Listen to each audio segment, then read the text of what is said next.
మిత్రుడు పండిత్ జవహర్లాల్ నెహ్రూ గారి మనమడు ఈ దేశ ప్రధానమంత్రి రాజీవ్ గాంధీ గారి విగ్రహాన్ని సచివాలయం ముందు పెడితే కొంతమంది సన్నాసుల విగ్రహాన్ని తొలగిస్తామని ఈరోజు మాట్లాడుతున్నారు. అధికారం పోయినా బలుపు మాత్రం తగ్గలేదు. నీ బలుపు అనగదీసే బాధ్యత ఇక్కడున్న మా కాంగ్రెస్ పార్టీ కార్యకర్తలు తీసుకుంటారని చెప్పి ఈ టీఆర్ఎస్ సన్నాసులకు నేను చెప్పదలుచుకున్నా. ఆ సన్నాసి దుఃఖం బాధ ఏందని నేను కనుక్కుంటే అక్కడ వాళ్ళ అయ్య విగ్రహం పెడదాం అనుకున్నాడట. వాళ్ళ అయ్య పోయేదెప్పుడు, వీడు పెట్టేదెప్పుడు అక్కడ విగ్రహము? ఈ దేశానికి స్వతంత్రం తెచ్చిన కుటుంబము, ఈ దేశం కోసం 2 తరాలు ప్రాణాలు ఇచ్చిన కుటుంబము, ఈ తెలంగాణ రాష్ట్రాన్ని ఏర్పాటు చేసిన కుటుంబము సచివాలయం ముందు కోట్లాది ప్రజలకు స్ఫూర్తిగా అమరవీరుల స్తూపం పక్కన ఈ దేశం కోసం అమరుడైన శ్రీ రాజీవ్ గాంధీ గారి విగ్రహం పెట్టడం సముచితం. అంతేగాని ఉద్యమం ముసుగులో తెలంగాణ రాష్ట్రాన్ని దోసుకొని వేలాది కోట్ల రూపాయలు సంపాదించుకొని వందలాది ఎకరాల ఫామ్ హౌజులు కట్టుకొని తాగుబోతు సన్నాసుల విగ్రహం ఒకవేళ సచివాలయం ముందల పెడితే ఈ పిల్లలకు ఎవరిని ఆదర్శంగా చూపిస్తారు? పొద్దున్న లేస్తే రాత్రి వరకు తాగి ఫామ్ హౌస్లో పొర్లాడే కేసీఆర్ విగ్రహం ఉండాలన్నా అక్కడ సచివాలయం ముందల, లేకపోతే దేశం కోసం ప్రాణత్యాగం చేసిన రాజీవ్ గాంధీ విగ్రహం ఉండాలన్నా తెలంగాణ సమాజం ఆలోచన చేయాలి. నిన్నటికి నిన్న సన్నాసి రాజీవ్ గాంధీ విగ్రహం తొలగిస్తే మేము అధికారులకు వస్తే అని అంటుండు. నేను ఒక్క మాట చెప్పదలుచుకున్నా. ఇక నాకు మంచి మాటలు రావు కానీ ఒక్క మాట అయితే చెప్పదలుచుకున్నా. ఎవడైనా శాతనైతే వచ్చి రాజీవ్ గాంధీ విగ్రహం మీద చేయి పెట్టారు బిడ్డ, చెప్పు దిగకపోతే చూస్తా నేను. నీ అయ్యా విగ్రహం కోసం దేశం కోసం ప్రాణాలు ఇచ్చిన రాజీవ్ గాంధీ విగ్రహాన్ని తీస్తావా నువ్వు? నీకు అధికారం అనేది కళలో మాట, కళలో కూడా నీకు అధికారం రాదు.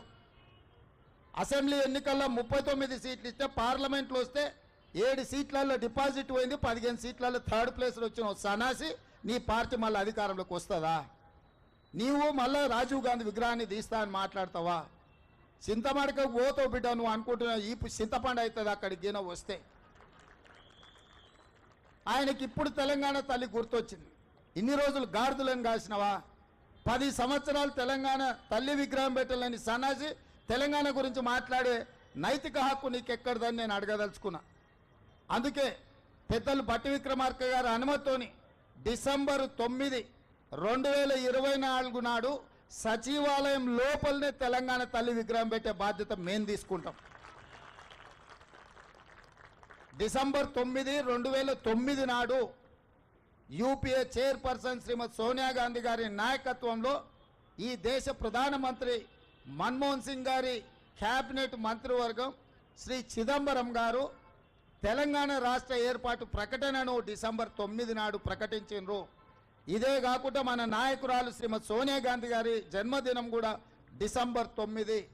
ఖచ్చితంగా తెలంగాణ తల్లి విగ్రహం సచివాలయం బయట కాదు, సచివాలయం లోపల తెలంగాణ తల్లి విగ్రహాన్ని ప్రతిష్ఠించే బాధ్యత నేను మా మిత్రుడు బట్టి విక్రమార్క గారు తీసుకుంటాం.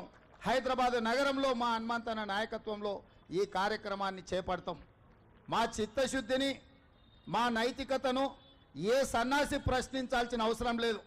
మీలాక మేము తాగుపోతులం కాదు, రాత్రి కోటి పొద్దున కోటి మాట్లాడడానికి, లేకపోతే మాట్లాడింది మర్చిపోయి మళ్ళీ కొత్తది మాట్లాడడానికి మేమెవరము మీలాంటి తాగుపోతూ సన్నాసులం కాదని ఈ వేదిక మీద నుంచి నేను చెప్పదలుచుకున్నా. నువ్వు ఎప్పుడొస్తావు రాజీవ్ గాంధీ విగ్రహాన్ని తీయడానికి తారీఖు చెప్పు, మా జగ్గాన్నకి చెప్తా, మా జగ్గాన్న వచ్చి అక్కడ ఉంటాడు. అప్పుడు తెలుస్తుంది బిడ్డ నీకు రాజీవ్ గాంధీ విగ్రహాన్ని ముట్టుకుంటే ఏమవుతుందో, అప్పుడు కానీ నీకు అర్థం కాదు.